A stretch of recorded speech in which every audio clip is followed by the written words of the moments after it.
പറവൂർ നഗരസഭ municipal town ഹാളിൽ നടത്തിയ വികസന seminar municipal chairperson Beena Sasidharan ഉദ്ഘാടനം ചെയ്തു. ഈ ചടങ്ങ് ഔപചാരികമായി ഉദ്ഘാടനം ചെയ്തതായിട്ട് അറിയിക്കുന്നു. എല്ലാവർക്കും എല്ലാവിധ ആശംസകളും നേർന്നുകൊണ്ട് എന്റെ വാക്കുകൾ ചുരുക്കുന്നു. വളരെ പെട്ടെന്ന് നടത്തണം. പക്ഷേ പ്രശ്നങ്ങളുണ്ട്. ഇലക്ഷൻ പ്രഖ്യാപിക്കാൻ പോകുന്നു. പോലെ ഇലക്ഷൻ ഇന്നങ്ങാനും പ്രഖ്യാപിച്ച വെള്ളത്തിലാണ്, ബഡ്ജറ്റ് വെള്ളത്തിലാണ്. എന്തെങ്കിലും എവിടെയെങ്കിലും പാകപ്പെടുത്താനുണ്ട്, ഒന്ന് ചെത്തി വിധിക്കാനുണ്ടെങ്കിൽ ക്രമപ്പെടുത്തേണ്ടതുണ്ട്.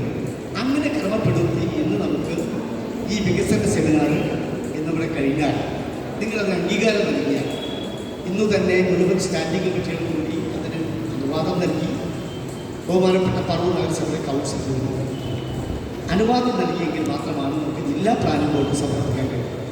അപ്പോൾ ആ പദ്ധതിയാണ്, ഞാൻ മറ്റൊന്നിലേക്കും കടന്നു പോകുന്നില്ല.